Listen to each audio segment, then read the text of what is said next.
Hello, I'm Dr. Bill Inman. Most of you know me. I'm a laser guy. I've been working on frequency-specific low-level laser therapy for the last 21 years, and we have finally come up with an amazing device. It is the red-violet combination of the violet laser or the red laser that you guys have been using. There's about 600 of these in the field. They're giving us such remarkable results that they are devastatingly important. However, they came up with a red-violet combination laser, which has basically revolutionized and will revolutionize the market. We only got about 23 of these in the field right now, and what's coming back is an incredible litany of success stories from people that mostly have owned this one. So this one works faster, more effective, and can treat a lot more things than this one. The red-violet laser can treat tens of thousands of disease conditions, which I'll describe in a minute. This particular laser video is an interesting one because, excuse me, my voice is compromised, is interesting because it's about using the frequency-specific laser in a red-violet combination to upregulate and treat the effects of chemotherapy, essentially. And so I'll discuss that in a minute, but I'll give you some background. For the last year and a half, I've been losing weight, and starting around the spring, people would comment that I was losing a lot of weight and I looked a lot better, and I said, well, that's great. However, in August, I started to develop an interesting set of conditions where I had gastric reflux. And of course, this red laser is custom built for gastric reflux, which I used successfully on it, got rid of it, and that was fine, but it came back again. When these disease conditions come back again, then we say, oh, well, it must be held in place by something else, which is the purpose of the violet laser, to upregulate that which is holding it in place. So I grabbed my trusty violet laser, and it took care of it too. However, about a couple weeks after it had responded, then what we ended up with is a condition where it came back. So my MD said, you know what, there might be something else going on there. I'm going to send you to a gastroenterologist to check out and see whether or not you have a diaphragmatic hernia or a hiatal hernia.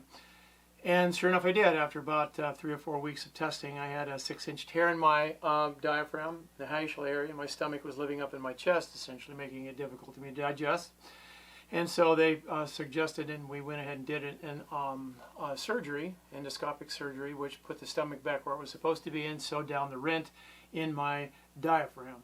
And then I used the red-violet laser to heal it after that, and in about 3 days I was good to go. For about 3 weeks, and then I started to have other pains underneath my stomach, which didn't make any sense. And so it was difficult for me to eat, pass stool, etc., and I keep complaining, and they kept bringing me back in there during that period of time too. I also was due for my Medicare annual update, and I was examined by 2 doctors, couldn't find anything wrong with me, essentially, and so we were going to do a bunch more tests.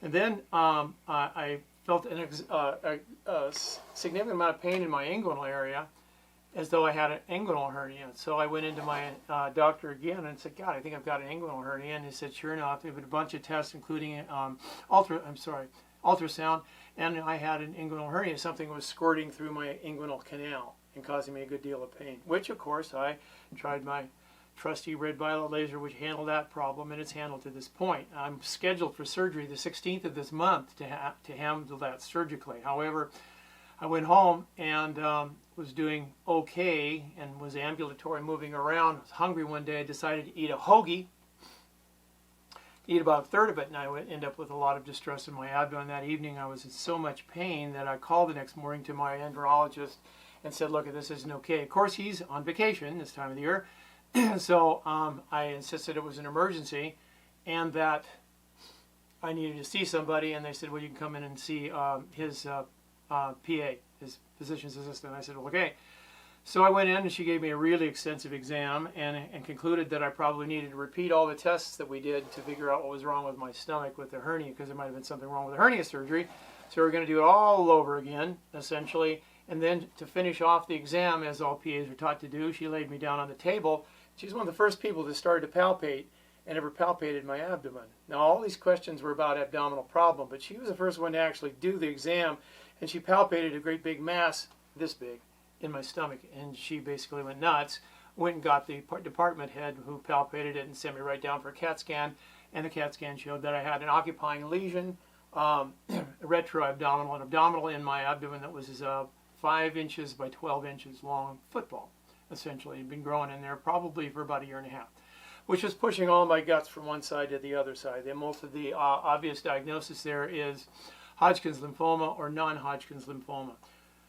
So they went ahead and did a biopsy, but that time of the year, this time of the year is almost impossible to get seen. The earliest they could make an appointment for me would be 5 days from now, which would be January the 7th, would be the first time. So I was told 3 days before Christmas that I had cancer, that it was basically eating me up inside, but have a nice Christmas day and a holiday because we won't be able to see you for about a week and a half, which made me upset.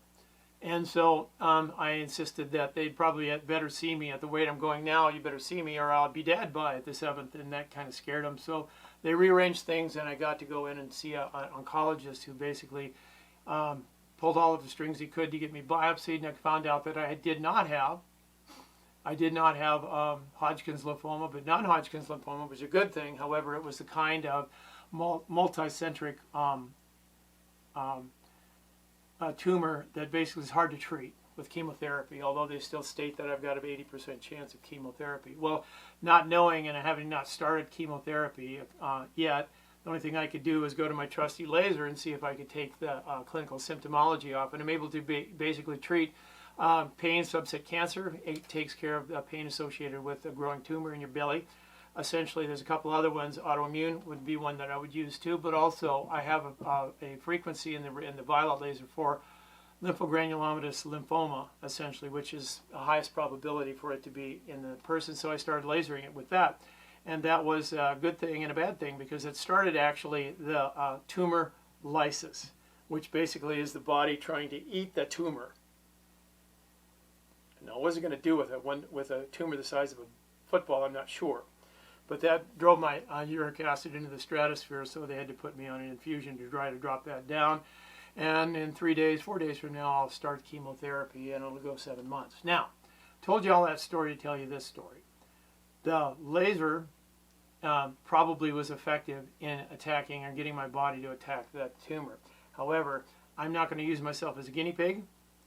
You're going to say, well, put your money where your mouth is. No, because I have a family and I also have the rest of this technology to do. I think they say I've got an 80% chance of survival. I think that's wishful thinking. But the fact of the matter is for the next 7 months, I'm going to chronicle my experience using the violet laser for treating chemotherapy side effects, essentially. And you'll see me gain weight, lose weight, gain weight, lose weight during this period of time as I continue to go on. I'll post probably more frequently when I can. And other things that we're going to do. This particular laser, the red-violet laser, is also incredibly good at upregulating long COVID. So you're going to see us show you a lot of different applications for long COVID. Loss of taste, that type of thing, goes away in a couple days with this thing.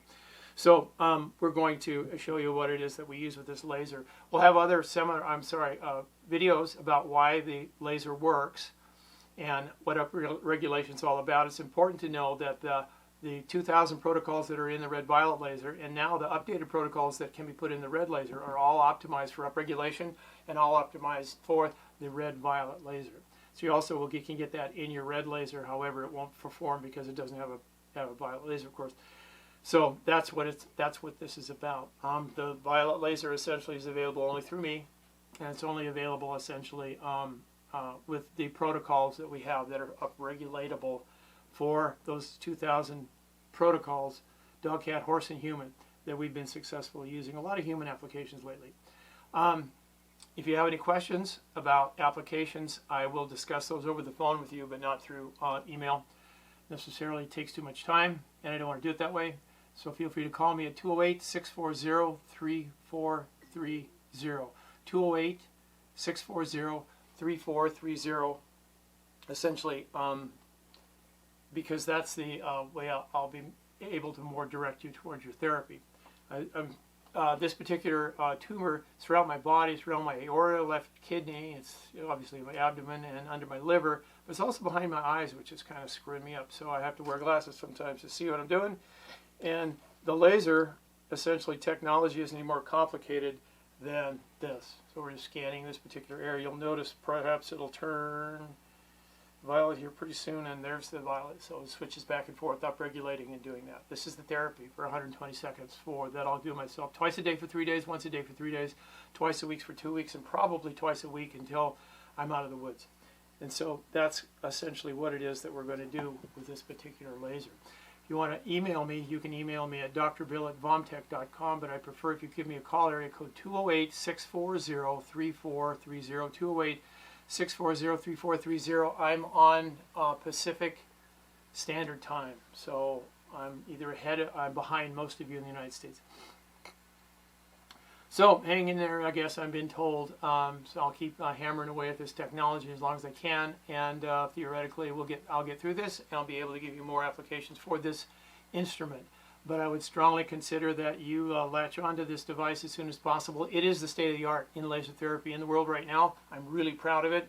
It has saved a lot of travail for me in and going on through this. I would mention that 8 doctors saw me with these conditions for the last year and a half and missed this particular tumor, and the last person that found it was a physician's assistant doing a complete job. Medicine is not an exacting science a lot of times. So anyway, I'm able to use this particular device to give myself a goodly amount of relief so I can actually function and continue to do research in this field. So I'll keep doing it as long as I can with this beloved laser, essentially, that may very well save my life. In the meantime, it is saving lives throughout the United States right now, and I encourage you to consider this laser. It's $8,300, and it takes about 12 business days to get to you, but you have to order it through me over the phone. It's the only way you're going to get it with the protocols. There's no use having this laser without the protocols. Thank you very much, and have a great day.